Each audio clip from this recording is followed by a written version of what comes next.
Very good afternoon to everyone, and thank you for joining in for today's online learning venture organized by Nehru Planetarium. The night sky is always fascinating. It always arouses the curiosity of everyone to know and to understand the various phenomena taking place there. How to get the better understanding in knowing a night sky, how beginner can start, all these questions are basic and foremost for someone who wants to start or to begin. Today, to discuss more and to share more insight, we have with us Dr. Priya Hassan from Maulana Azad National Urdu University, Hyderabad. Planetarium welcome you, ma'am. And about her, would like to share a brief profile. Dr. Priya Hassan went to USSR to pursue her integrated master's in physics at Moscow State University, Russia. She did her PhD in astronomy in Osmania University, Hyderabad. Later, she did an Indo-French postdoctoral research project in Inter-University Center for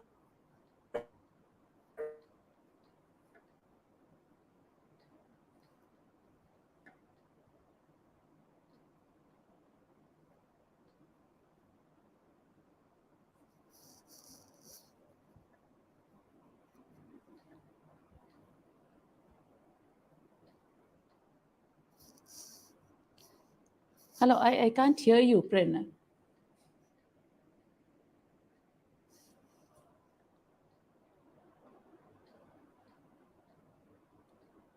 Hello.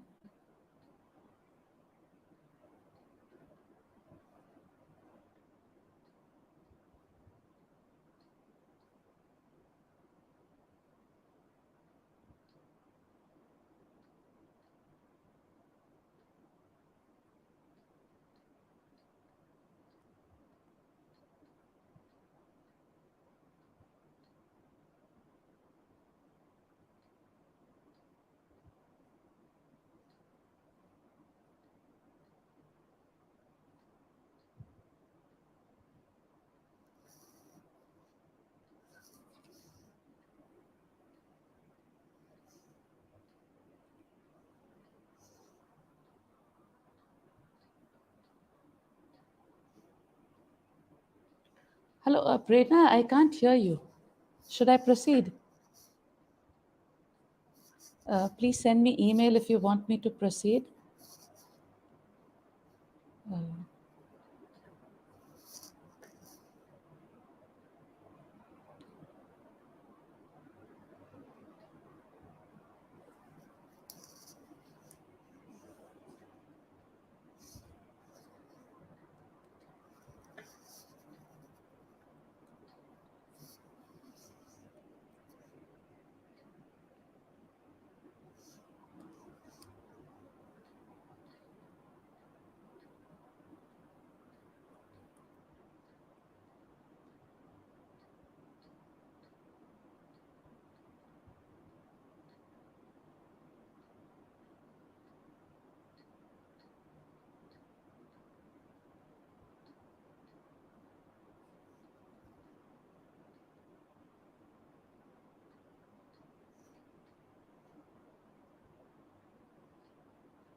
Okay, I think we had some technical fault happening here at the planetarium. So we lost connection and we are back.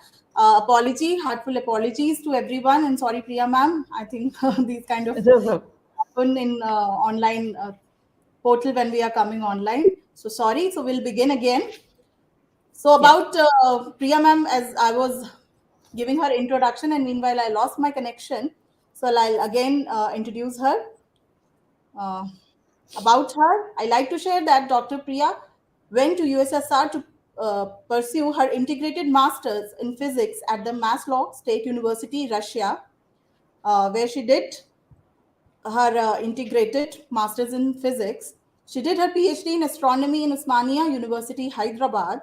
Later, she did an Indo-French postdoctoral research project at the Inter-University Center for Astronomy and Astrophysics, Pune, India, and worked as DST women scientist in Osmania University from 2006 to 2009.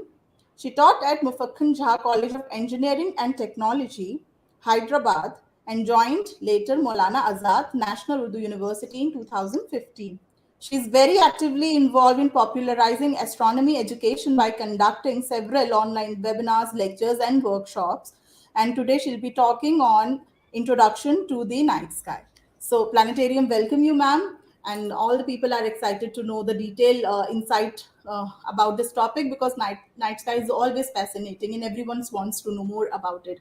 And we'll be happy to know if you can also share during the presentation what are the online resources, whether the paid ones or the free one can utilize them to start as a beginner. So over to you, ma'am. Yeah. So thanks a lot, Prerna. Thanks a lot for the invitation and the opportunity. And yes, while I talk, I will also be showing you all an online software called Stellarium, which is available freely. You can install it on your phone, on your laptop, and that could actually help you. So I'll kind of guide you how to use that, and I hope that will also get supplemented in this. So I'll start off with my screen share. Is it all fine, Prerna? Yes, ma'am. Yeah, okay. So once again, thanks a lot. And I today talk to you about the introduction of the night sky.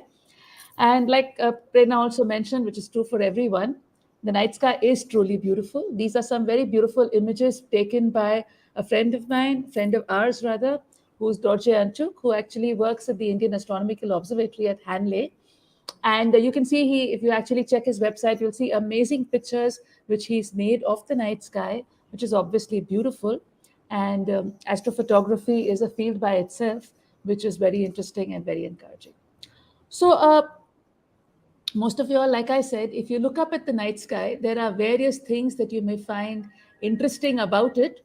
And, this is a typical view of the sky. For example, if you were to start looking at it from, while it's rising and it's setting, you actually see that the night sky is a dynamic thing, right? You constantly see stars rising and they set, and there are things moving around. There's literally a live movie, online for you every day, which you actually can really watch, and it's very, very beautiful. And that's what we basically talk about today, the night sky, and how can you actually observe it, right? So how would you actually look up at the night sky? So first of all, I'm going to talk about the sun and the moon, the planets, and then we'll come to the stars. So we'll individually handle the motion of each of these, because each of them have their own unique path in the sky in the way we actually see it, right? So let's start off, for example, with the sun. And the first important question is, does the sun really rise in the east every day? We all do this in school. Sun rises in the east and sets in the west. But does the sun really rise in the east every day? That's the first question. So I'm showing you an image over here of the sunrise from the same location. And you can see that when it is in December, in the winter solstice,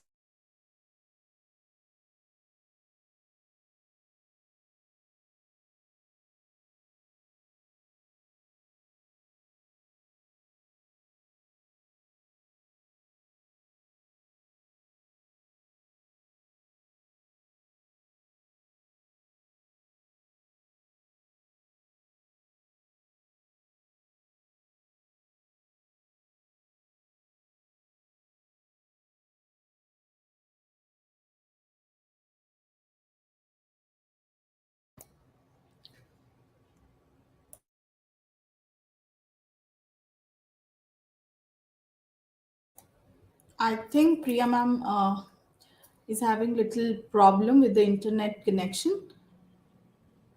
So apologies.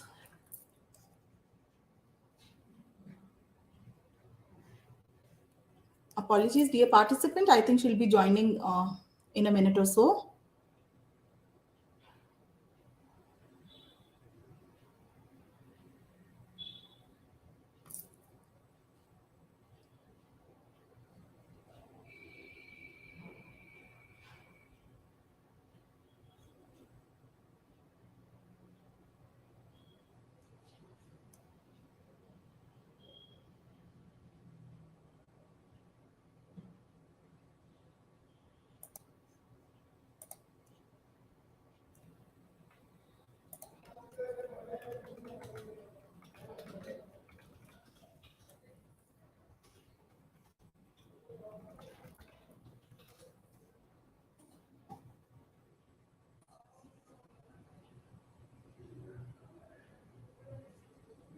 So meanwhile, she's joining. I request everyone, whoever are present here in this live, you can post your relevant questions any point of time you feel to discuss your doubt or anything you want to get clarified in the chat box. And after ma'am will get her presentation done, we'll be taking these questions. I'll be marking those questions, and it will be coming on the screen, and we can read it, and ma'am can answer those. So I request participant to drop their questions. Yeah, Shubham Rai, we got your questions. Let ma'am come in, join in by solving her internet problem, and then we can continue. I really apologize, and we cannot help it. Actually, these kind of a network errors and things happens while coming online. So please bear with us.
Hello.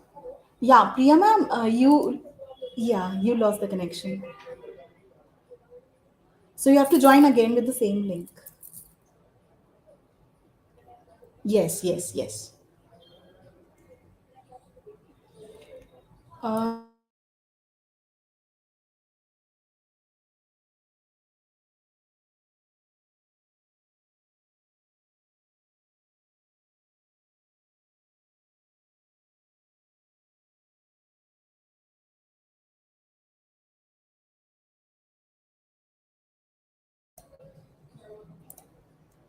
Yeah, I will Yeah, again apologize for the problem from my side.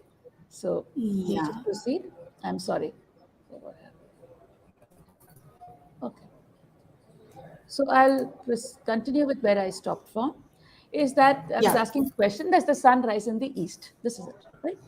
So, like I've said, I showed you this plot of a place from where the sunrise is taken, observed from all through the year. So, in December, you can see that the sunrise is happening somewhere over here. Then it moves in January, February. It reaches somewhere here in March, and then it moves towards this direction. So, I can actually tell you that the sun rises from its perfect east in March as well as in September. Those are the days of the equinox. Okay, these days. But what happens in winter that the sun moves towards the south, and therefore the sun rises more towards the south direction. Then it moves towards the east, perfect east on equinox. Then it moves towards the north. This is what is also called the Uttarayana. It moves towards the north. And then from the north, it proceeds back towards the south, which is called the Dakshinayana. So, what you're actually seeing is that there is a difference in the position of sunrise all through the year.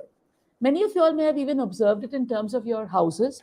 That, for example, in your house, you know that a certain room is warmer in summer or a certain room is warmer in winter, right? And often these places may actually vary depending upon the position of the room.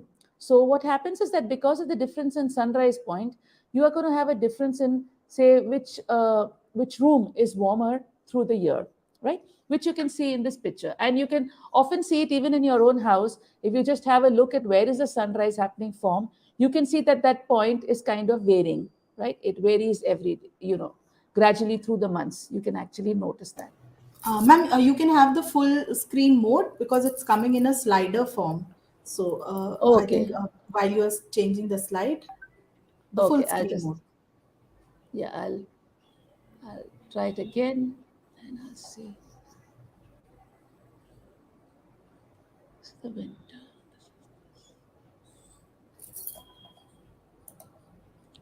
I hope this is fine. No, ma'am, it's coming the same. You have to have a full screen slideshow. Yeah, yeah, I'm doing that slideshow only. Or I do presenter view. Yeah, Is this no, but this is wrong. This is, oh, it's fine for you. Was that presenter view fine for you? No, it but it's not coming in the full format. It's showing the okay. entire PPT. Okay, 1 sec. I'll just um,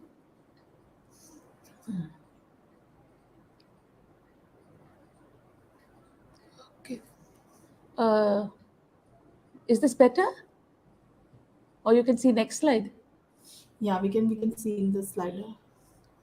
Can you see this or no? It's not fine, right? We can right now we can see the various images of sun, the Yeah, it's only positional one slide. page.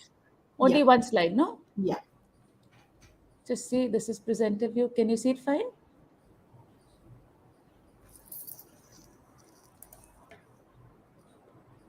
Ma'am, I think it's better. I made it a full screen view so participant can see the entire image. We can start the discussion actually.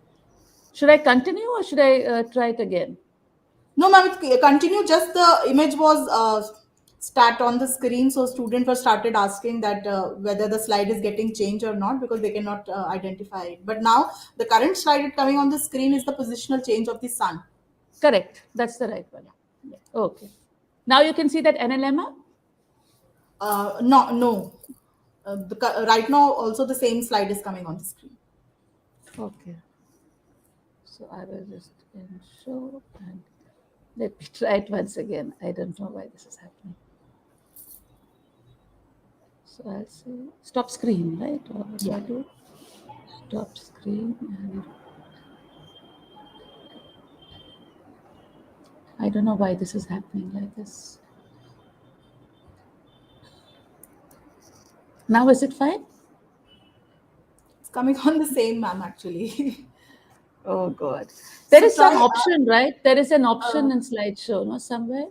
Uh, Set up slideshow. So it should be browsed by an individual, or should it be browsed by an individual or browsed by at a kiosk? so, ma'am, we Which can we one? can start actually. No, right now, the second image is coming. That Okay, NLMA. yeah. So I can try this. See, Ma'am, is this coming better? Tanvir's Is Amazing this Space is mentioning us. You have to go in presentation mode. okay? Okay, fine. I'll just try it. Okay.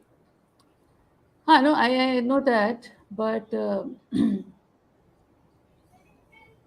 presented by a speaker, no, full screen this thing. So okay. Just see, is this fine or no? It's not fine, no? I don't think No, it's it's, fine. it's still the same. The problem, I don't know. What are you seeing? What are you seeing actually just now? We can see the entire presentation mode, like PPT mode. Click from the current slide. Yeah, that I did. That I clicked from, and I'm clicking presenter view. Now it should come fine. I think some Tanmay Amazing Space is mentioning play from current slide so that the slideshow can come.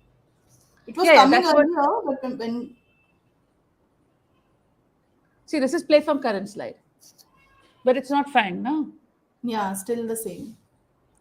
Okay, 1 sec. I'll just, should I exit and come in again? No, I'll do that. I'll just remove this. I'll just You can exit again it. start it. Yeah, I'll just start it again. Actually, that time if we did it, it came fine.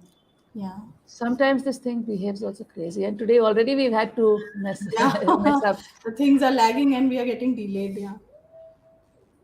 Yeah.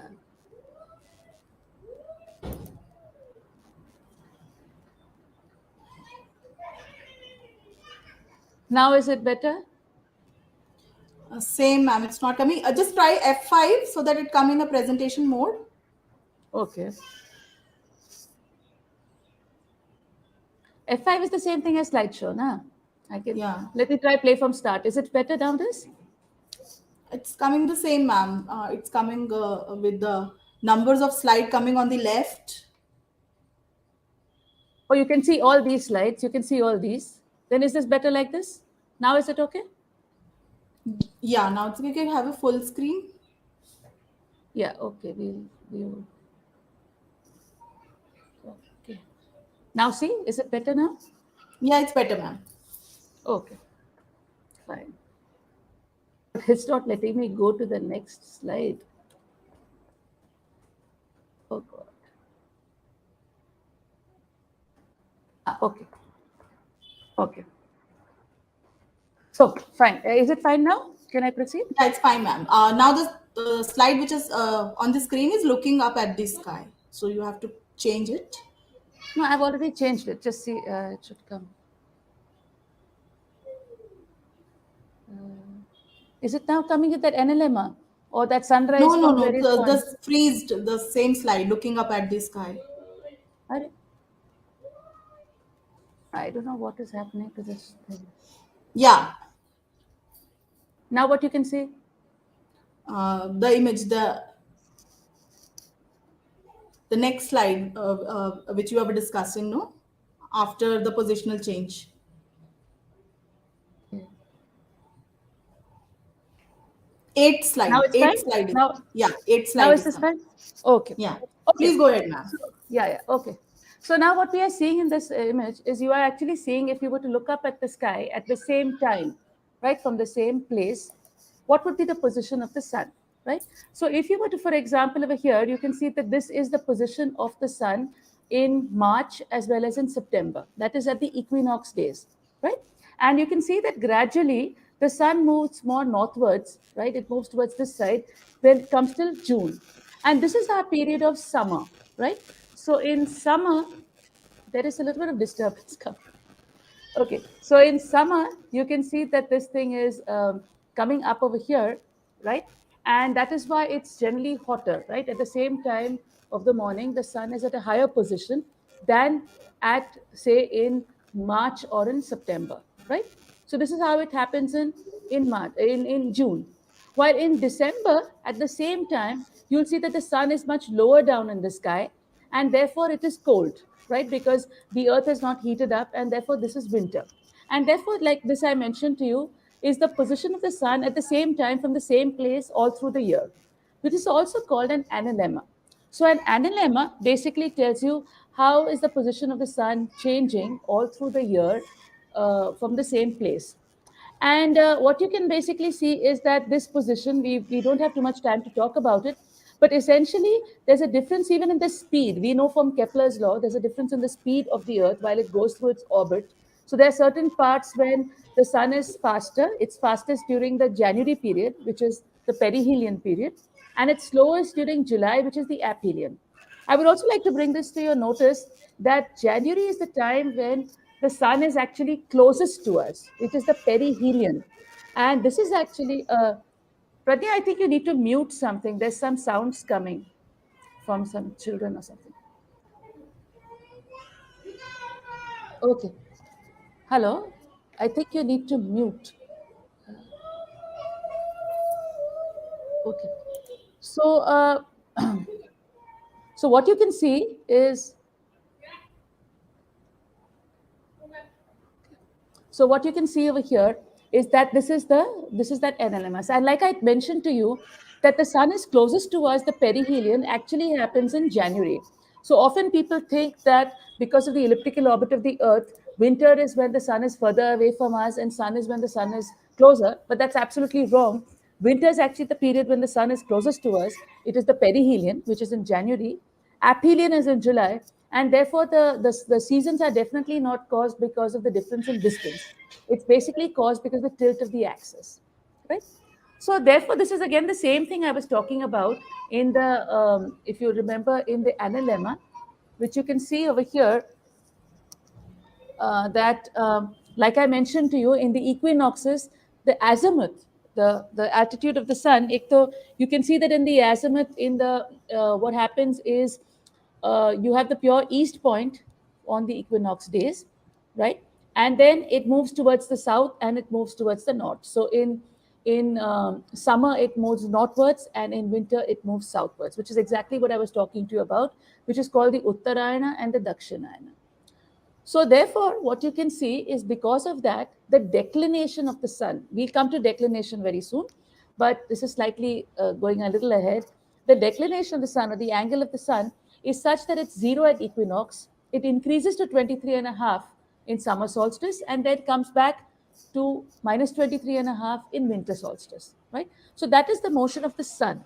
So, if I were to actually show you, because of this, what you can see is the sun has the same as it's actually the sunlight. You can see there's a part when the northern hemisphere, this is winter, and then in summer you can see that the northern hemisphere gets heated by sunlight. So the change in declination of the sun. And therefore you have this thing, and associated with this is something very interesting, which is called the zero shadow day. Now, a zero shadow day is a day on which you will not have any shadow because the sun is perfectly overhead. And we saw that because of this, the plot I was showing you, this previous animation, which I showed you, you can see that between summer and winter, there are different parts of the earth which have the sun coming overhead, right? So it basically starts with the Tropic of Cancer. That means 23.5 degrees will have overhead in solstice. Then you have equinox, and then in winter solstice, the minus 23.5 degrees will have their sun overhead. And that's why these are what are called the zero shadow days, when these places absolutely do not have a shadow, right? And therefore, all places which lie between the tropics, between plus 23.5 and minus 23.5, they will always have 2 days on the year when the sun is perfectly overhead, when they do not have shadows. So India is also a country which actually has zero shadow days. But Delhi does not fall within 23.5 degrees. It's larger. And therefore, you have to come to South India if you want to actually experience zero shadow days. But you're most welcome to come and experience them and see the presence of a zero shadow on these days. Now, what about when the sun casts shadows? The sun also casts shadows. And look at this very interesting picture. In this image, you'll actually see that these are camels, obviously, and the real camels are these white images. The black ones, which you can see, are actually the shadows of these camels. So, this is obviously a time when the sun is very low in the horizon, and therefore the shadows are very large, very long, right? And this is an award winning picture of the shadows. Now, this shadow business was actually used very strongly in the principle of the sundial. So that means if you were supposing stranded on an island, or you can even do it in your school or college or house, if you had a stick and you actually see the sun rise, when the sun rises in the east, you will have your shadow coming in the west, and then it comes up, and as it sets in the west, you'll have your shadow in the east. And as the sun progresses from up to down, you can actually Ma'am, note your what are the. slide is again not changing on this screen. Sorry to interrupt. Coming still the analemma on the screen. Oh God, I don't know what's happening. Um, I'll just exit it again and see. I don't know what's happening. I really don't know. It's not. You can't see the screens going. Right now, we can see the shadows image of the camels. Yeah. Okay. Great. So now we'll go to the next one. I don't know why this is not going. Now what can you see? Only the same image is coming on the screen, ma'am. The shadow of Just see, camel. it'll come. Maybe now it'll come. It will lag. Just see now. Is it coming? Is it coming now with the No, sundial? no, ma'am. No. Okay.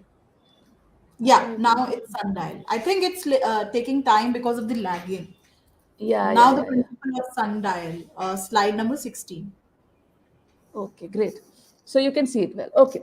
So this is the shadow principle, like I mentioned, is if you see the sun, for example, you can see that as the sun rises from the east, you'll get a shadow in the west, and when it goes the west, you'll get a shadow in the east. And therefore, if you were to make a note of what was the time where you had a shadow coming in, you could actually use this as a watch, which is what is called a sundial. And therefore, with this, shadows could be also used for many different purposes. For example, to actually, like I said, get the time through sundials. There was even Eratosthenes who actually used it to find out the circumference of the Earth. And then there is the also shadow play which happens in eclipses. So in eclipses, what happens is you're actually using, there is the shadow of the moon which falls on the sun, or which blocks our view, and therefore you can actually observe these differences, right? And I would take this opportunity to actually talk about Dr. Ratnashri, which all of you all know very well. And she has been an inspiration to many of us. And that's why even when I had the invitation, I obviously immediately said yes. And Dr. Ratnashri worked very strongly with the Jaipur, the Jantar Mantar observatories. And in this, you can see we had in our Indian traditional observatories a whole set of sundials which could actually measure the time very accurately using the shadow of the sun. And this is an image of the Jaipur observatory, the Nadi Wale.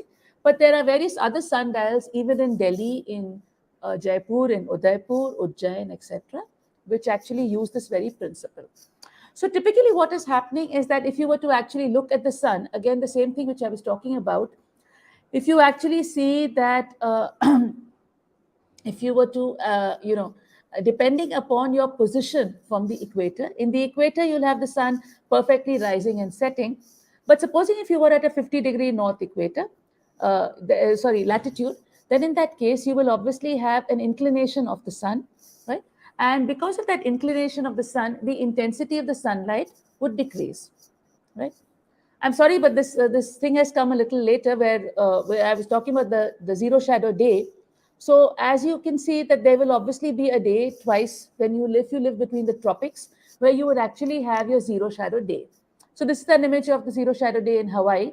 But if you were to look at the Indian map, you'll see anyway south of this, the Tropic of Cancer, all these areas are where you'll actually get to see zero shadow days. Prerna, I hope everything is fine, no, now? Yes, ma'am. Yeah, okay, okay. So for if you want to actually witness a zero shadow day, you should go to a place south of the Tropic of Cancer, between the Tropic of Cancer and the Tropic of Capricorn.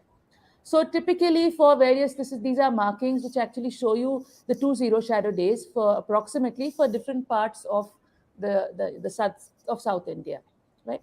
You can actually calculate when would you have your zero shadow day using a certain formula. I won't get into the details.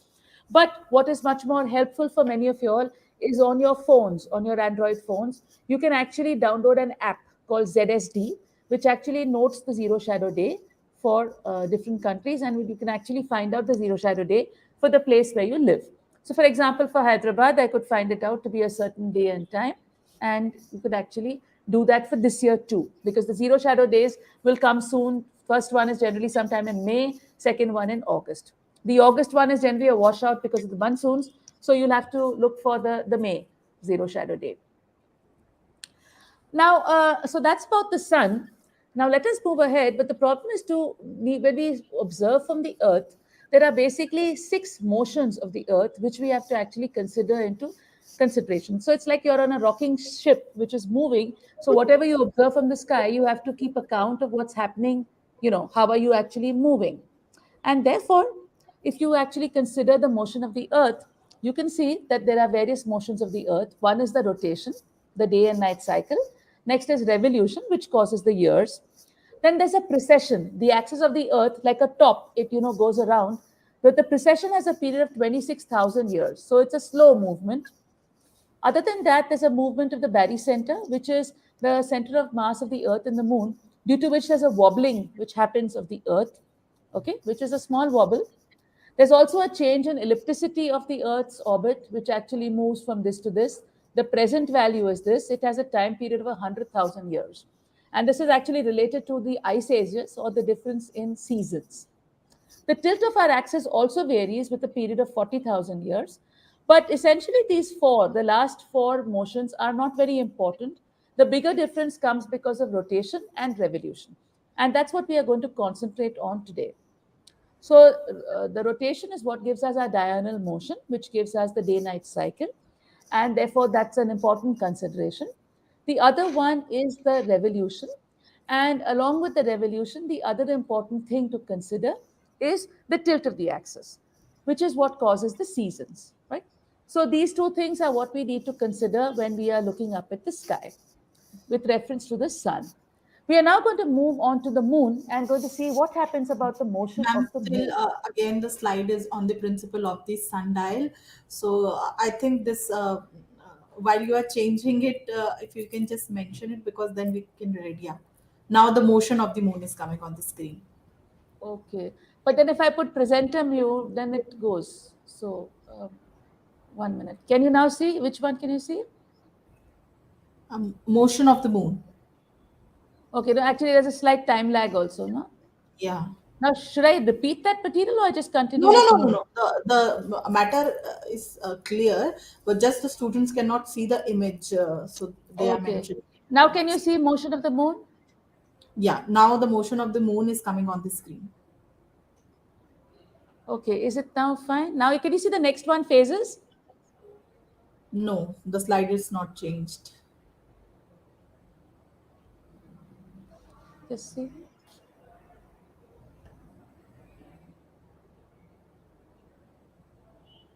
It's not changing. No. Oh God, I don't know what to do. Okay.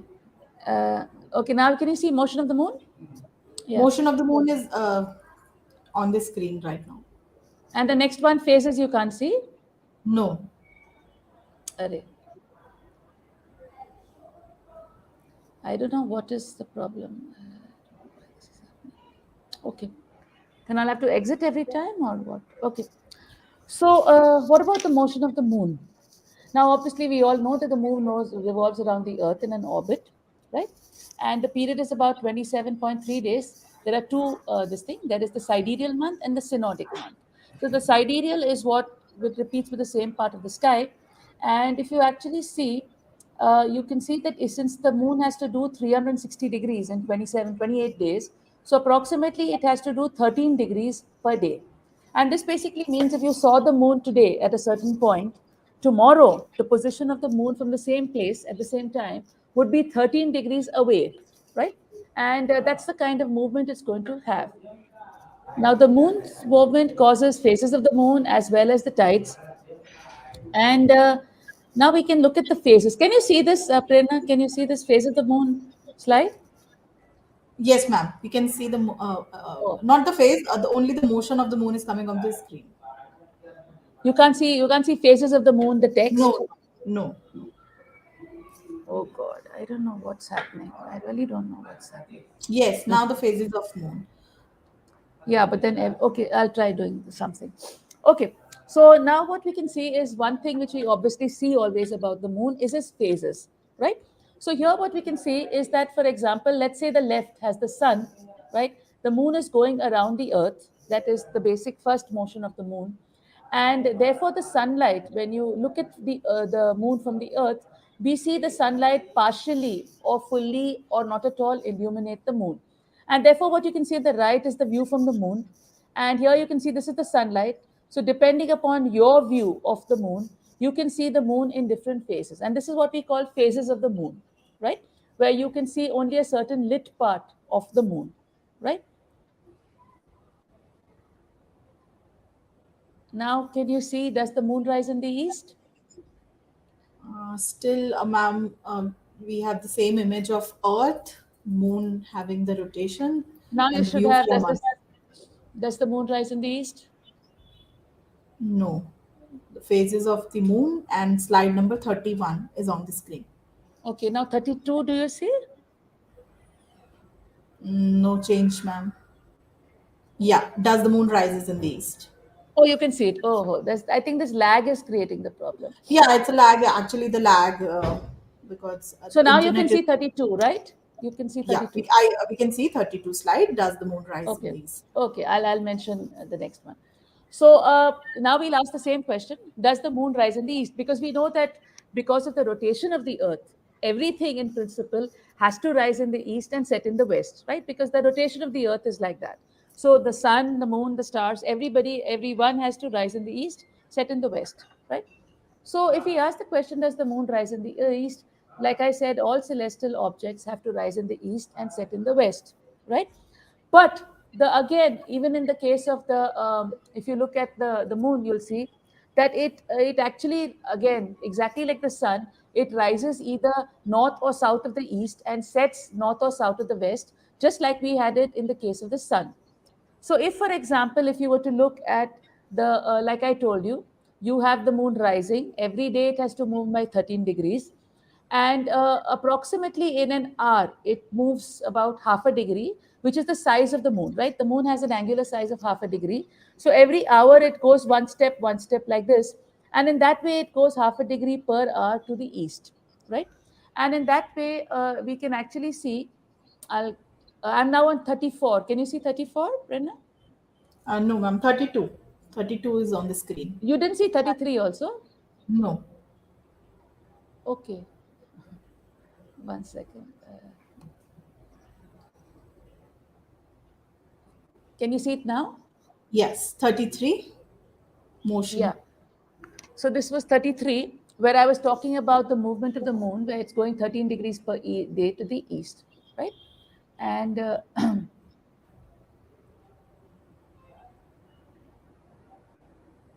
now I've gone to the next slide. Can you see the next slide, which is 34, the phases of the moon? Not yet, ma'am.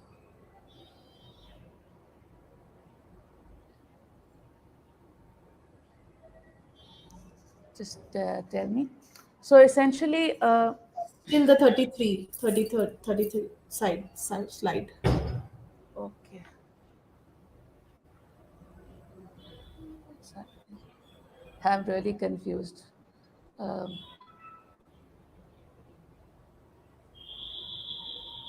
see now if you can. Can you now see it? It is coming now. 34. Yeah, 34. Okay. The phase of the So moon transit. yeah. So what we can, so therefore, what happens is now track the movement of the moon. So one thing we spoke about is the phases. Now the phases, you know, obviously that the new moon is basically when the sun is, the moon and the sun are in the same line, and therefore we do not see the light of the sun falling on the moon, right? And therefore, in a new moon, it basically rises at sunrise, right? It transits at meridian at noon and sets at sunset. So in principle, it's following the motion of the sun, right? And therefore we cannot see sunlight fall on it, right? But for example, when you have a full moon, in the full moon what you actually have is that it rises instead at sunset, right? In the full moon it rises at sunset, transits at midnight, and sets at sunrise, right? So you have the reverse happening in the case of the new moon and the full moon. And just now, today, for example, we are in the first quarter of the moon. So therefore, the moon today would have risen at noon. It will transit at sunset and it will set at midnight. Okay. So today evening, when you have a look at it, you'll see the moon in its first quarter, which is essentially going to be like this: rising at noon, transiting at sunset, and setting at midnight. Similarly, when the moon is in the last quarter, it rises at midnight, transits at meridian, and sets at noon. So essentially, what basically happens is there's a difference in the moon rise and moon set time because of this, revolution of the moon around the Earth, and therefore we only see the projection of that when it falls on the sunlight falls on it, right? And therefore, otherwise we do not see it, and hence we have this thing. So what you can see, can you see 35, Prerna? Can you see No, 35? ma'am. 34. 34th is on the screen. Okay. Now can you see 35? Not yet, ma'am. Yeah, Okay. motion of. Yeah. So now what you can see clearly is I'm trying to show you the motion of the moon. How does it rise and set at different times? Like I told you, the no moon, it will actually rise at sunrise and set at sunset. And typically, if you therefore, I hope all of you all know that the horns of the moon are the opposite direction of the sun. So whenever you look at moon, you can always say where is the sun, because it's going to be in this direction, right? The horns are away, lighting is coming from here, so therefore the sun is here. So depending on this, you can always say where is the, so if this is the case, here is the sun, the east, right? This is the sun, this is the sun. Accordingly, you can actually identify what is the position of the sun, right? When you actually look at the crescent moon or whichever phase the moon is, you can always say where is the sun. And once you know where is the sun, you know whether it's in the west or in the east, you know which part of the day it is, and you can accordingly identify that, right? Now I'm going to 36, and just tell me whether you can see 36. Motion of the planet. Yeah. So we've done the sun and moon. Now let's move on to the planets. Now, the planets, we know that there are 5 naked eye planets: Mercury, Venus, Mars, Jupiter, Saturn, which we can see with our naked eyes. Uranus is generally not bright enough to see. Mercury is too close, so we often cannot see that too. But often we do see Venus, Mars, Jupiter, Saturn. These are regular ones which we can easily see with our eyes.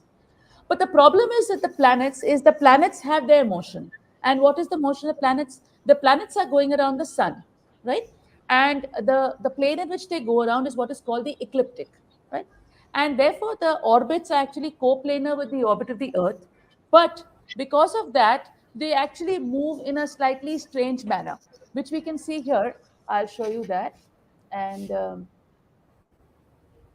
I hope you can see 37 now. No, ma'am. Yes, 37. Yeah. So here I'm just showing you an animation of how does the planets move. So you have the sun which is moving, right, which is the yellow sun over here, and you can see all these planets are going with their own velocities while they're going around the sun. But while we are on the earth, we are also moving with a certain velocity, right? And therefore, you can have a look that suppose you can at a certain point you will have a planet which looks forward or it goes backwards, which is called prograde retrograde motion. And that's basically because even they are going around orbits around the sun, right? So now I'm going to my next slide, which is 38, and I hope you Yes. can see that. So therefore, while we actually look at inner planets are Mercury and Venus, the stars, the planets which have their orbits within the Earth's orbit. So in the case of Venus, for example, Venus revolves around the sun inside the Earth's orbit. And therefore, what happens is it alternates regularly from what we call the evening star and the morning star. In the sense, sometimes we see it after sunset and sometimes we see it before sunrise.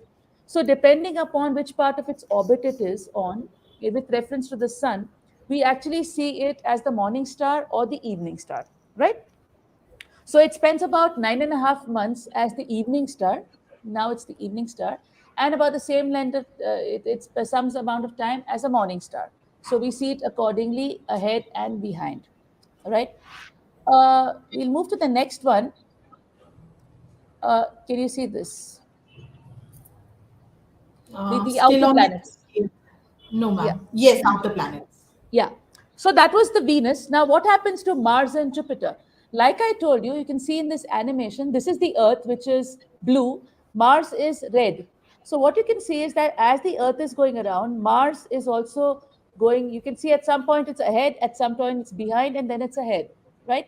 So this is what thing is called prograde motion, retrograde motion, prograde.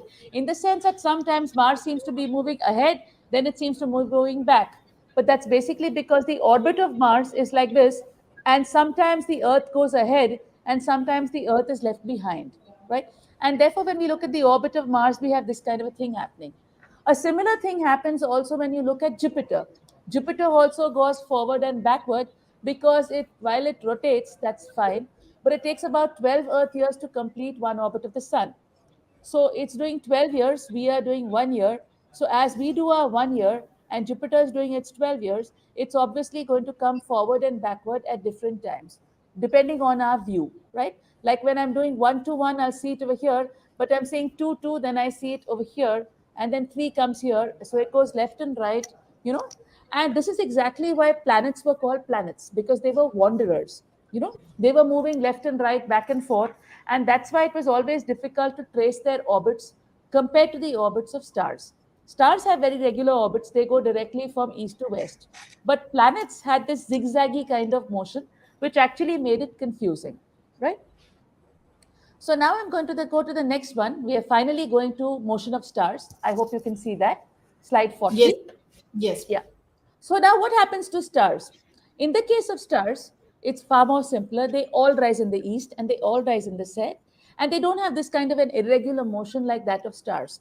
They directly move straight, rise in the east and set in the west, right?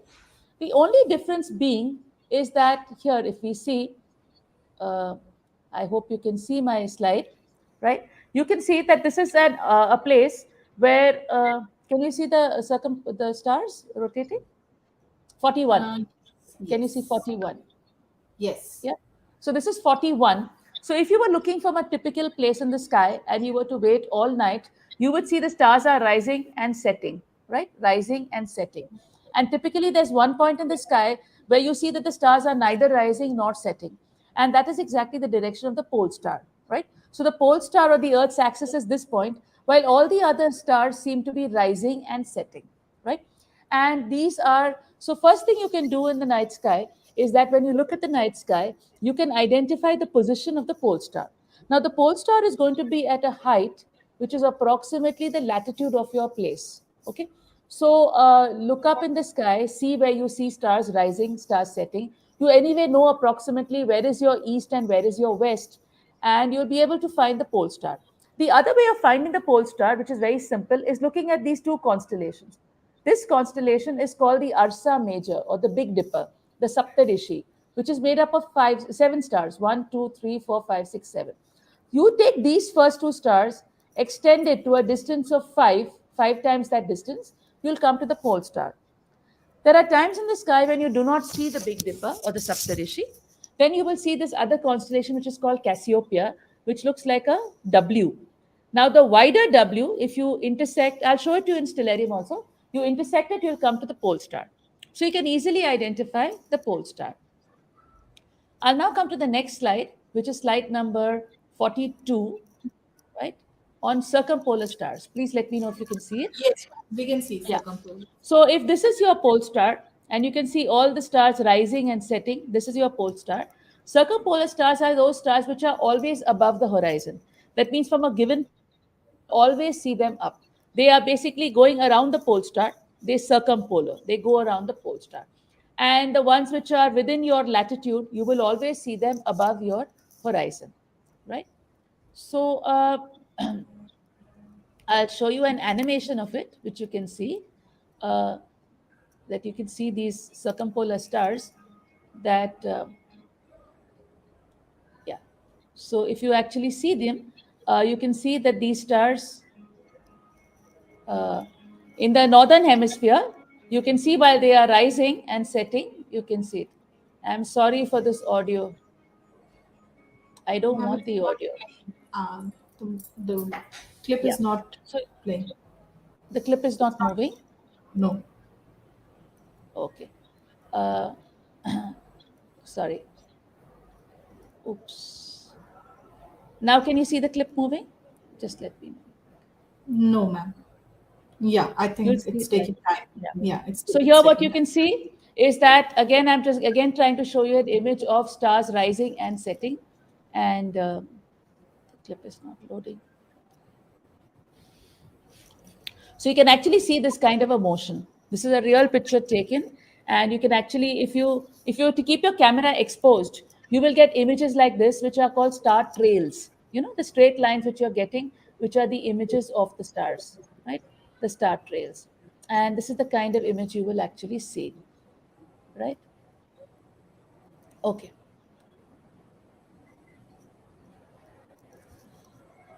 Okay. So I hope now you can see 44. Can you see 44? Yes. Why do we define positions? So now, how do you define positions in the sky?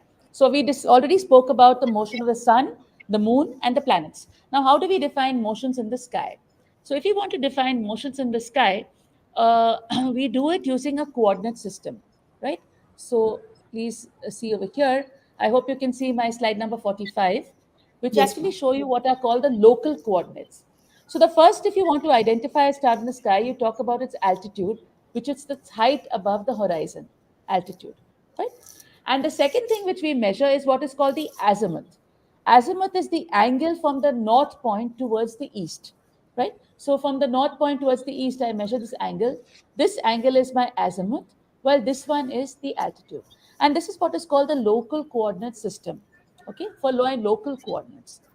But the problem is that I've come to the next slide. I hope you can see that the celestial sphere, Yeah. right? But the problem is that the local coordinates are just local for the local observer. So if you want to compare what you see with other people, you need to do it in terms of coordinates which are much more universal. And therefore, we define what is called the celestial sphere. The celestial sphere is very simply built up. You take the Earth's equator itself, extend it forward, and that forms what is called the celestial equator, right? Similarly, you look at the position of the North Star, extend that further, and that is the direction which is called the direction of the North Celestial Pole, and accordingly the South Celestial Pole. So, therefore, this is your northern hemisphere, and this is your southern hemisphere. So, what we do is that anybody on the Earth will have exactly the same position of the celestial equator as well as of the North Celestial Pole and the South Celestial Pole. And therefore, this gives us a very good basis to define a coordinate system, right? So therefore, now I'm coming to the next slide, which is slide number 47, in which you can see the celestial coordinates which we define. There are two coordinates. I hope you can see it, right? 47. Yes, ma'am. We can see. We can see. Yeah. So they're defined in what is called the right ascension and the declination. So, what is the right ascension and what is the declination? Now, exactly like we have latitudes and longitudes in our, in on the Earth, exactly the same way, we also define what is called right ascension and declination. So, declination is my angles going from my equator upwards. So, it goes up till plus 90 and it goes down minus 90, and the angles over here, right? So the declination is the equivalent of latitudes, but right ascension is the angles along this point, right? And now these angles actually, how do we do the starting point? Now we know that the celestial equator is at an angle of 23.5 degrees with the ecliptic, right? The ecliptic is the path of the sun, and they intersect at 2 points. And the first point which they intersect is the vernal equinox, because that's the point exactly where the sun's declination is equal to zero. If you remember, we already spoke about this earlier, that the vernal equinox is the point where the sun's declination is zero. And therefore, here we have this point. And then from here, we measure angles, and these will give us our right ascensions. But these angles are measured in hours. So, right ascension varies from 0 to 24, while declination varies from plus 90 to minus 90. Right? So, now the next question follows, which I hope you can see, which is slide number 48, which is, when do we observe a particular star? How do I know whether I can observe a certain star today? I hope you can see 48, right? Yes, ma'am. We can see Yeah. 48. So let's see, how do you know when do you observe a particular star, right? So once again, we'll get onto the motion of the Earth, right? Which is basically its annular motion. And if you were to, I hope you can see 49, you have the Yes. sun here, the Earth is going around the sun. This is the ecliptic, which is also called the zodiac. Why is it called the zodiac? Because this is the path around which the sun moves all through the year. And all these constellations were called the zodiacal constellations because they are supposed to be named after some animal, right? Zoo, after some animals or human beings are the ones who are names for these things. So now if you look at this, if this is the sun and this is the earth, if you see September 21st, you can see that what the earth can actually see, which you will actually see is, you will see that in September 21st, you will actually see this part, the sun in this part of the sky, right? Which is the vernal equinox. And therefore, on September 21st, at 00 hours, at midnight, this is the night side. This is the night side of the earth. So this is the sun, this is the earth, this is the day side of the earth, this side is the night side of the earth. So the night side of the earth will look at this, which look at these constellations, which are the constellations which close to zero right ascension, close to the equinox, because this is the night sky. So therefore, on September 21st at midnight, you will see objects with right ascension zero right overhead, right? Now, obviously, you know that we said right ascensions are 24 hours. So in a year, right, in a year, you have to actually cover, you have to cover your total, you have to cover your 24 hours. And therefore, every month, the sun will progress by 24 divided by 12, which is 2 hours. So every month, you will have a movement by 2 hours along this, which will actually give you the progress of the sun in the sky, right? So, for example, at midnight, if I were to see a zero right ascension object overhead on September 21st, then in October 21st, I see right ascension 2 because it's become 2. In November, I see 4. In December, I see 6. So, every month, I have to add my right ascension by 2 hours to see what is going to be overhead, right? So, every month, I add 2 hours and I can accordingly see. So that means that in September, I will look at objects with right ascension 0 overhead at midnight. So I can see before that, that means right ascension, say 20 till 24 till plus 4. I can see it till the time the sun sets, right? If I consider that I can observe 4 hours before midnight and 4 hours after midnight, right? So accordingly, you can actually calculate as to which are the objects you will be able to see in the sky on a given day, right? Using this very simple formula.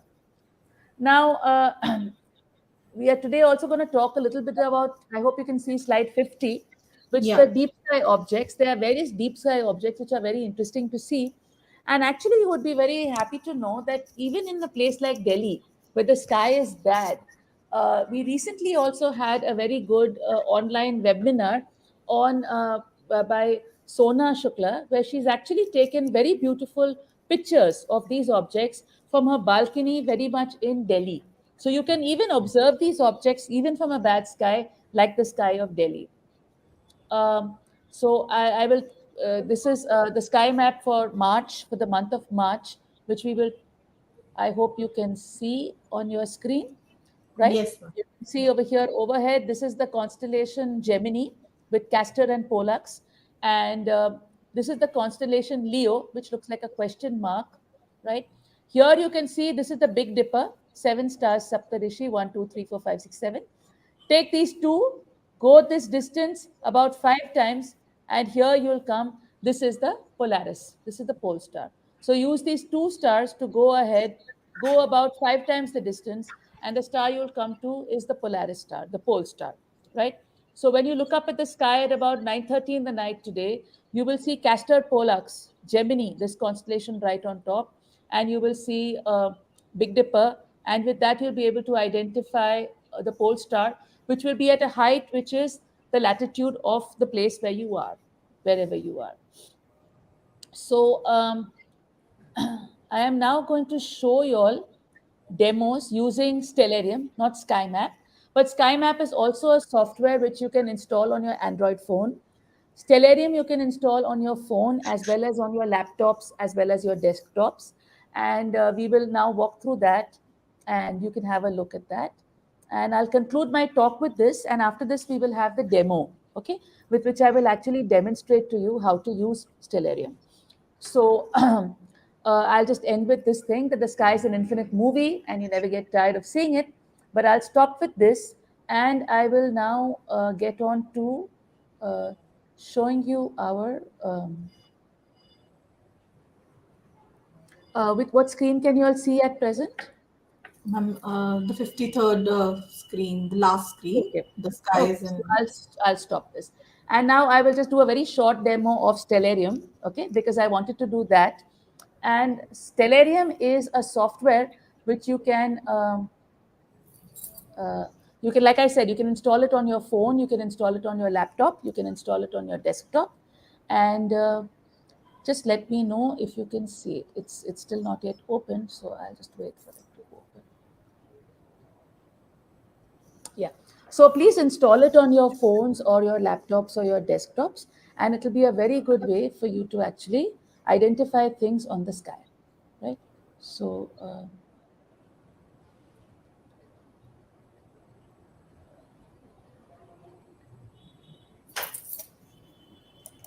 it's not yet opened, so don't worry if you can't see it as yet. It's opening on my system.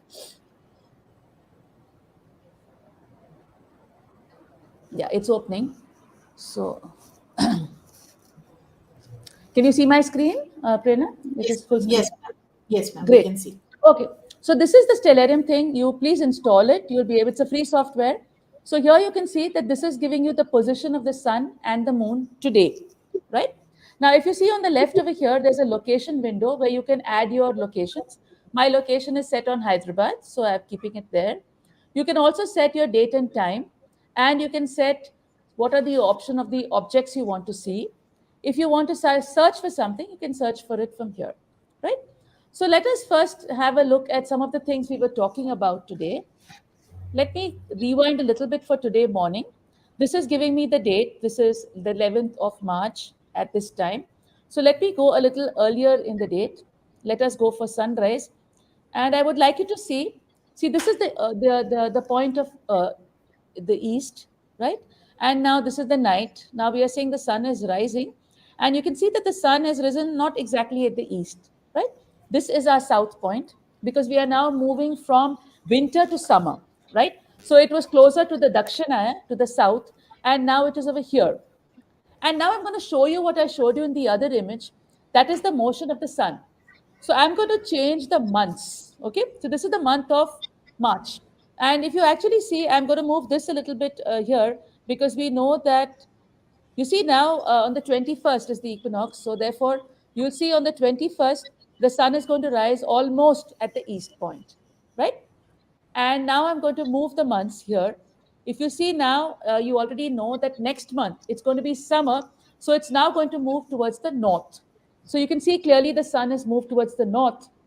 Here it's going further to the north, further to the north. Another important thing for you to observe is that the sun is higher up in the sky. This is the same time, 7 o'clock in the morning. If you remember, this is the position in March. This is the position in April. It's gone high up in the sky and it's gone towards the north. This is in May. It's gone higher up north. It's gone higher up north on June.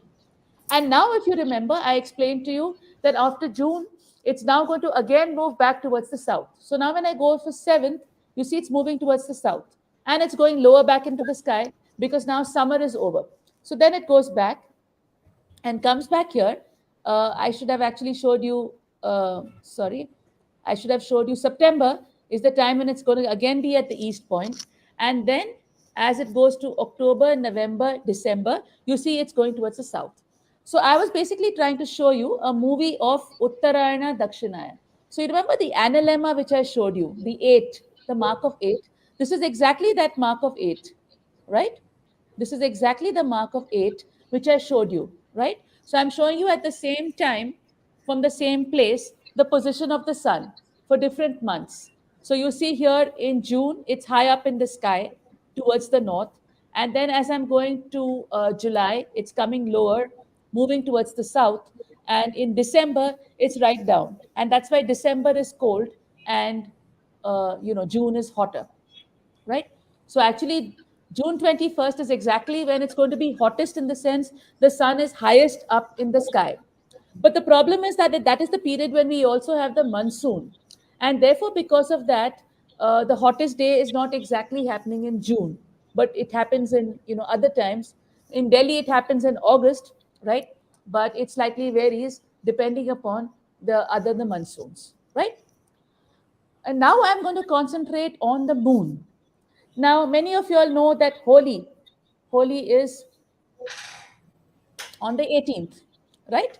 So Yeah. now if I see Holi is on the 18th and I've put my date for 18th. So if I now click on the moon, what do you know? Most of our Indian festivals are on the Purnima days, the day when you have a full moon. So if I click on this, it clearly tells you that this is the moon. The moon has a full moon, right? So it's actually it tells you the phase, and here it rises. So now what I wanted to tell you is, if you remember, if you subtract from 18, right, you have a 28-day cycle.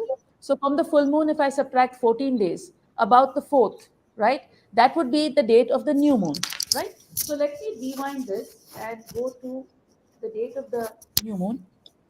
Officially, actually, it's the second, right? And let us see what is the position. Now, I told you on the new moon, if you remember, I told you the new moon, the moon rises and sets with the sun. And therefore, I can check this out by, you have a choice over here of removing atmosphere.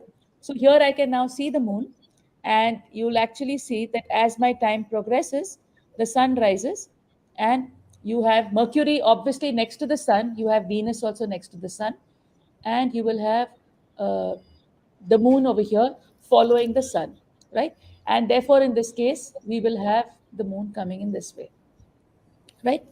The other important thing which I was telling you, that the moon does 13 degrees per day. So if we rewind this, let us rewind this. If this is the position of the moon today, right? If I shift it by a day, it has to move by 13 degrees. I can shift it like this. It's moved by 13 degrees and 13 degrees and 13 degrees and 13 degrees. So every day, if you look at the same time of the day, of the evening rather, look up at the moon and you'll see its position is changed by 13 degrees, right? The rising and the setting of the moon changes with the phases of the moon, right? So the new moon will rise and set with the moon. The full moon will rise with the setting sun and set with the rising sun, right? So in principle, if you actually observe the moon, you can very easily state the position of the sun, like I told you, from the horns of the moon, as well as you depending on the phase of the moon. Supposing you look up at the moon in the sky today, you should be able to tell me whether it's what quarter of the moon is it? Is it the first quarter or the second quarter? Is it now going to go towards waxing moon or waning moon, right? So you can actually see that, and you can try out these exercises with Stellarium. Now I'll stop with the moon. I'm not going to do the planets because we don't have much time for the planets, but now I'll go on to the stars. So let us again go back to this. Uh, I'll just check the date we have. So the date we have is today's date. So in today's date, if you were actually looking up at the sky, what I was showing you was at 9:30 in the night. If you look at about 9:30 in the night today, right, you will see this constellation. Look at this. This looks like a question mark. This is Leo. Okay, I can actually put on the constellation art. So you can see that this constellation over here, this one over here, is Leo, which looks like a question mark. And this is approximately going to be overhead for you at 9:30 in the night. It looks like a question mark. The brightest star is called Regulus, which is over here, right? This is Regulus, the brightest star. And you can look on this side towards the south, you will see the star Sirius. Sirius is the brightest star in the sky, which is part of a constellation called Canis Major. Canis means a dog, Major means a big dog. So actually here what we have is a dog. So I'm going to try to zoom this. I hope you can, yeah. So here is Sirius, and like I told you, this is the dog. This is No. Canis Major, the dog. Very close to Sirius, you can try it out. Have a look at the constellation Orion. Orion is a very easy to identify constellation. You see three stars over here together, which is the belt. This is Orion the Hunter. Okay, this guy is Orion the Hunter. He has a belt, which are these three stars. And then there is this upper arm of his, which is Betelgeuse, which is a red giant star. And here there is Rigel, which is a blue star. And it's a very easy to identify constellation up in the sky. So you can try it out today, like I said, at 9:30 in the night. Look up. You will see Regulus, you'll see Leo, and you will also see Sirius. And as you move towards winter, towards December, Jan, you'll see it more. You'll see Orion over here, see Sirius, you'll see Orion over here. And you can also identify probably Gemini, which is Castor and Pollux, which are two of these things. Spica is also reasonably easy to identify, right? I think Prerna is going to tell me I'm running out of time, so I'll stop over here with just one final thing. That if you want to look at some deep sky object, supposing you want to look at M3, okay? What happens is it's immediately going to tell you that M3 is a globular cluster which has a magnitude of 6.2. Now we know with our best eyes, best visual, you can go up to visual magnitude 6. So therefore, probably you will not be able to see M3, right? But a good thing for you to see, if you'd like to see, is to actually, I will let us go back to looking at Orion, because Orion is an easy one to identify. So here you have Orion, right? And the tail of Orion over here, you have these objects. You can also use this to place the names of deep sky objects. And that you do it from here. You put this and you say, you can ask it to actually plot for you DSOs, which are deep sky objects with labels and markers. So you have labels and markers which are showing you the position of all these objects, right? I should also mention to you that if your phone has a compass, right, then you can actually very easily just place your phone into the part of the sky which you are trying to identify, and you can directly identify objects. If you do not have a compass, you will have to manually kind of decide where is your east, west, north, south, and accordingly place your compass and look at objects, right? So accordingly, you can look for deep sky objects and choose favorite ones which you would like to see. Obviously, do not look for objects which are fainter than fourth magnitude. You won't be able to. Here in Orion, you can see this is the Orion cluster, which you can see. This is Orion. And in Orion, like I said, here you can actually see the different clusters over here and get these things. Right. This is the Great Orion Nebula, which you can see as a magnitude of 4. With a reasonably good binoculars, you can manage to see this object. So I will stop over here, but I would suggest that you install in Stellarium and use that to actually identify objects on the sky, and you will really start enjoying it once you start doing it. So I would wish you all the best at trying to do that, and you can try to do that. So I'll be open to questions now. You can ask me questions. And I'm sorry for all this problem which we had today with our presentations. Okay. Are there any questions? I see Prerna is not here.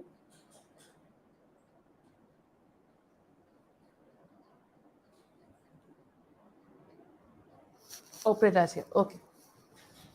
Yeah. So thank you, ma'am. Thank you for sharing. Despite of all that technical glitch, we try to manage. Yes. Yes. Yeah.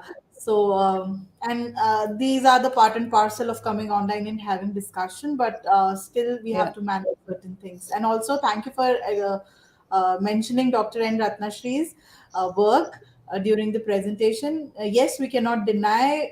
We obviously miss her presence in the Yeah. planetarium and also in the world of astronomy education. Whenever it comes to the positional astronomy and the Jantar Mantar Observatory, the only name comes in our mind is Dr. N. Ratnashree. Yeah. No, Probably no, she was a very dear friend of mine. So yes, I yes. even have a lot of sentimental Several connection. times she did online workshop with you and also Yes. mention us that Priya is really good with kids. Sometimes you try to have some workshop with her only, so that's why the name is on our list, and we try to contact you for this session particularly. So Okay. thank you, ma'am, for giving your precious time for today's session. Yeah. So I will be taking some questions, ma'am, as students have posted their Yeah, yeah, doubts. sure, So sure. Yeah, I'll sure. be pointing it on the screen so that you can answer those. Mr. Shubham Rai has two questions. He mentioned how moon is helping Earth, and second question he mentioned how constellations and star were helping our ancestor in the early days. Yeah. Okay. So, first of all, I don't exactly understand what you mean by how is moon helping Earth in the sense you mean to say in the evolution of the Earth, or what would you want to ask? Just clarify that in chat.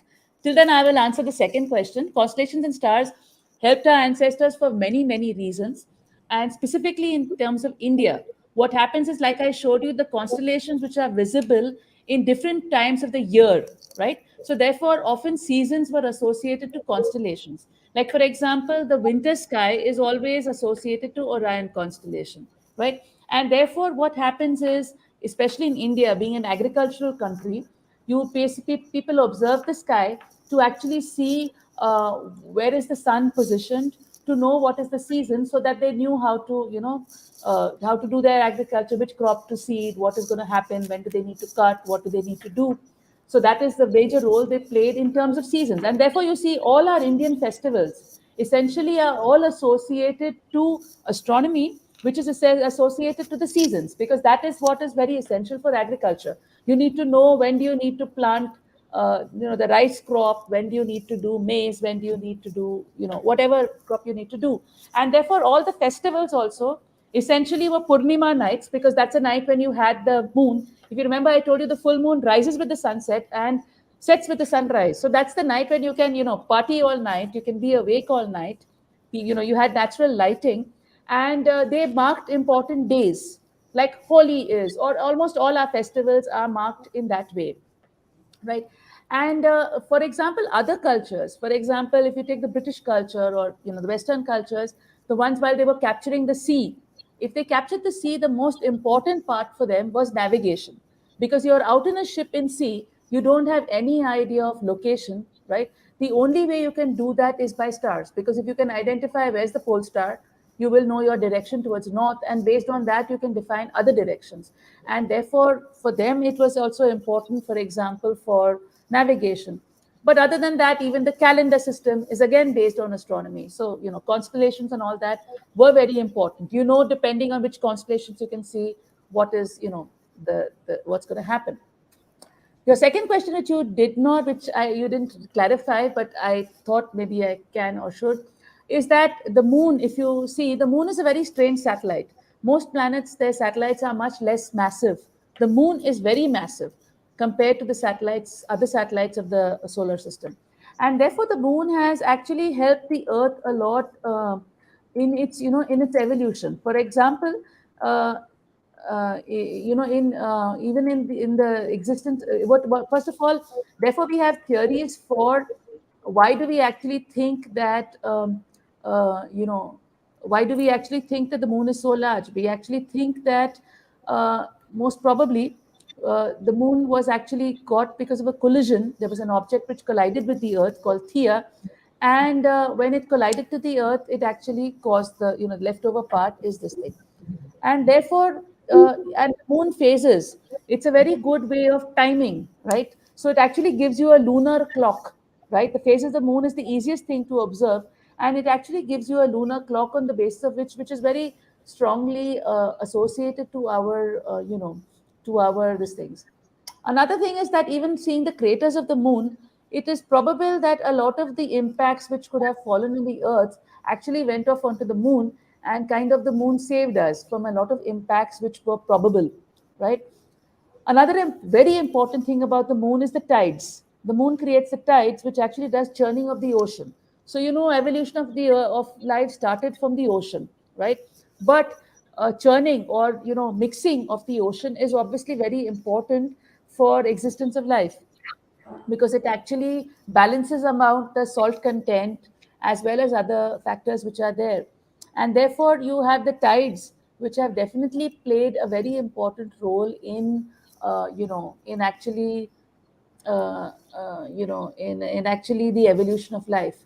So the moon is definitely a very important factor for evolution of life on the earth. Yeah. Yes. Even would like to mention, ma'am, every year we have one lecture in the Sky Theatre of Nehru Planetarium for the Indian Air Force and Navy cadets, just to Okay. use the navigation, just to have that nice sky understanding. So, despite of having this GPS loss, so they can identify where they have to go Yeah, while. I also do it every year for the forest department. So for our Telangana state government, the forest department, every year they call me to explain to them, because GPS is there, but your batteries drain out, right? Yes, So even these forest officers need to have some information as to how can they navigate with the sky. So it's a regular program of every year we give them training on how to identify. fine, So in the day, it's very simple. You just put a stick, you see the sunrise, you see the sunset, that will give you east-west points. Once you have east-west, you can find out north-south, right? So in the day, that can be done. Similarly, in the night, if they do Polaris, etc., they can do. So we actually teach them both methods. How will you do it in the day? How will you do it in the night? And fine. accordingly, yeah, it's important. It's important. Yeah. So, we'll be taking next question. Harish Swaminathan. Any recommendation for a telescope for a stargazing at home? Okay, so there are many vendors in India itself who do this thing. The biggest important question is your budget. And depending on your budget, you can get in touch with me. My email is there. If you know your budget, accordingly, you can do it. But there are many vendors in India itself. But I would say that I think at least 15, 20,000 is what you need to start with. Yeah. Okay. So he also mentioned the shadow of the stick is also used to determine east-west line according to Katyana Shulbam. Shulbam. Exactly, yeah. That's what we were talking about, right? Which I said for the forest officers also. We just do that directly. First, show them the stick technique. That's the simplest way to find. And, on your normal day to day also, while you're, driving from one place to another, if you just look at the shadows, right? You will directly know whether you're before noon or afternoon, where is the east and where's the west. So that can be, very well done. It's a very simple exercise. You just get habituated to do it. You'll go to any place and immediately say, oh, east is here and west is there because you've looked at the shadows. It's something which you can, start doing just instinctively without, you know, this thing. Yeah, thanks, Harish. Yeah. So we'll be taking last question, ma'am. I think he wanted to ask Jupiter helps Earth uh, in any way. Jupiter is helping Earth. I hope you mean this. I don't know in what way do you Yes, expect it to yes. help The question Earth is not in the clear. sense of, yeah. Yes. If you could specify in what way do you mean it helps Yeah. Earth, then I would Uh, know. in any like if you can drop in the chat box specifically, like in what way Yeah, you wanted to ask, the ma'am can a little elaborate on that. So, ma'am, meanwhile, you yeah. can drop your email ID in the chat box. If Okay. uh, So you mine is a can. very simple email ID. If you remember my name, it's just priyahassan@gmail.com. That's my email ID, which I've put over there. Okay.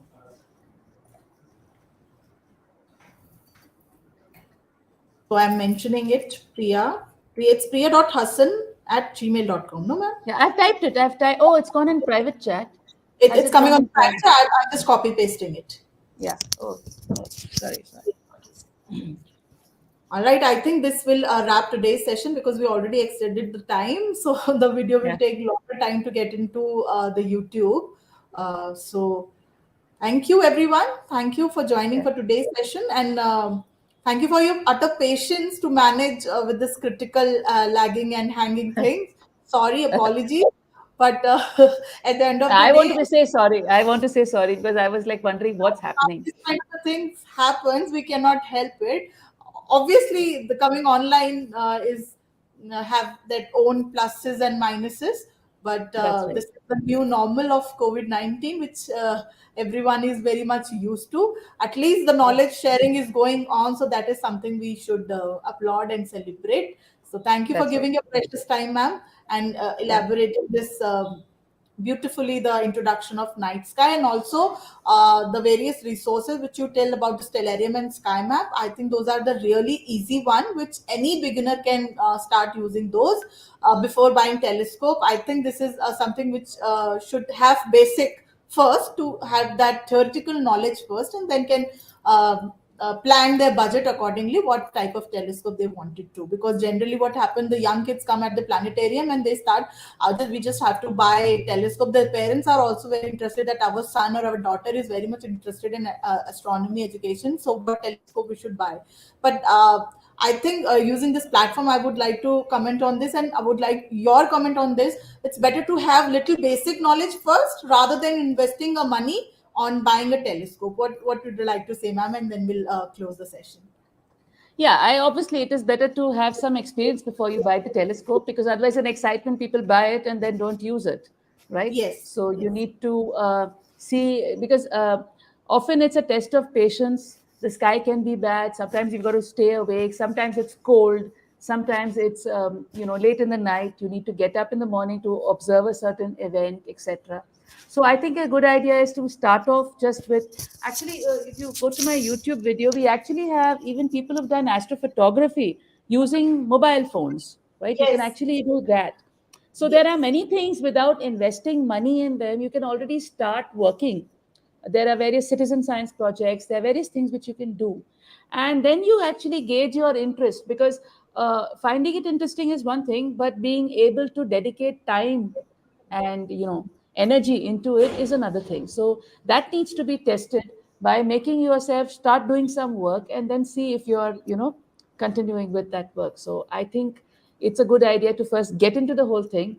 And then you'll know better how to even select the telescope you want, because even for the telescope also, you it depends. It's not, there's just not one answer to the question. It depends upon who and for what, etc. So Yeah. So uh, I think with this note, we'll wrap today's session. Thank you, Priya ma'am. Thank you, yeah, everyone. Have a thanks a lot. nice day. Take care. Thanks a lot. Bye bye.